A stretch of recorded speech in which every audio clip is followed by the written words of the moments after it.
Good afternoon mga ka-BSN, no? Mga kasolid Dave supporters at mga katikram, no? Sa mga nagmamahal sa ating channel at kay Kuya Dave and Tikram channel, magandang hapon, magandang araw po sa inyong lahat. So guys, this time gusto ko lamang pong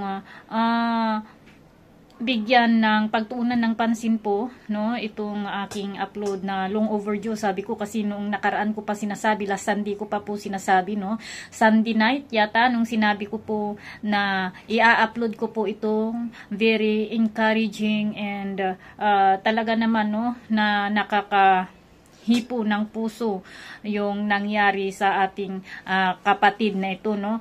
Unexpected po ito guys, no. Nung unang first time kong sumama po sa church po nila, no, church nila Ate Lita, yun church po yun, no, eksakto na nakita ko po siya, lunch time po yun eh, lunch time po nung dumating po kami ni Ate Lita at siya po ang unang napansin ko kasi nga kalbo, and then kung umasta po siya parang buyis, no, so ang pagkakaalam ko is tumboy, no, lesbian po, no, hanggang po natapos po yung church po nila, and then iisa po yung lamisa po namin ng dinner, and after church nagbanding po kami doon. So doon ko siya unti-unting nakikilala, no, kung bakit ko po nasabing ito po ay lesbian or tomboy guys, kasi po kalbo po siya, no, hindi ko ini-expect na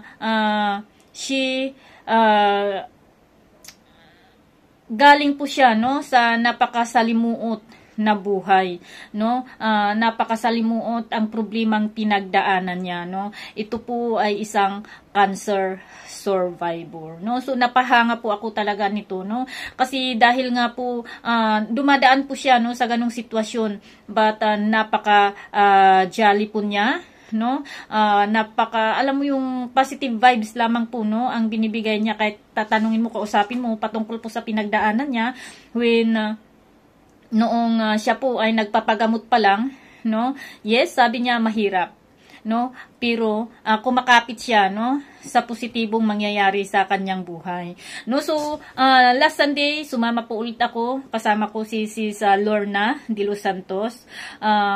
Hindi rin po namin ini-expect na siya po ang magbibigay ng patunay or patutuo, no, sa mga kabutihan ng Diyos, no, sa kanyang buhay. So guys, panoorin niyo po, no, kung ano po ang mensahe na dala-dala niya po, no, sa mga kagaya niya na nagkakaroon ng mga problema, financial man yan, no, spiritual or physical, o ibig sabihin emotional, or kung ano pa man dyan, no, na sakit ang pinagdaraanan nyo ngayon. Kailangang panoorin nyo po siya, no, at pakinggan nyo kung ano po yung patutuo na ginawa ng Diyos sa kanyang buhay at kung saan po siya umapit, no, nung siya'y walang-wala na. So ayan guys, tapusin nyo po sana hanggang matapos po ang video po natin. So thank you.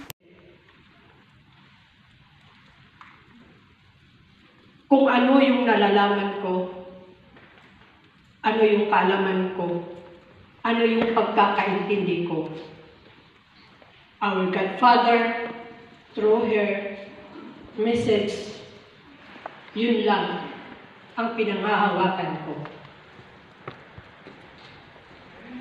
Na dumating ka sa buhay mo, ano mang mangyari sa'yo, mabuhay ka man o mamatay ka man, I have God in my life. Amen. Natatanggapin ko yun. Mahalaga, masaya ako dahil may Diyos akong buhay. Praise the Lord. I will stand here in front of you. Mawala man ang mundo, mawala man ang lahat ng kayamanan sa mundong ito, the Word of God is totoo. Amen. alam kung paano siya gumalaw sa buhay mo.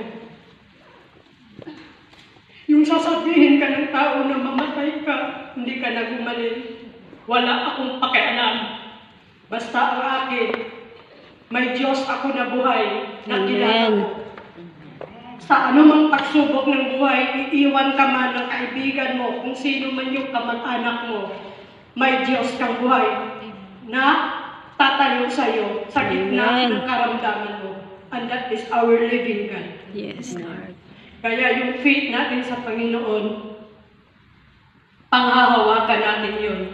Dahil darating man yung bagyo, yung unos, yung baha ng buhay mo, sasabihin mo, your word is true into my life. Praise the Lord. And I really thank you. Dahil binigyan mo ako ng pangalawang buhay.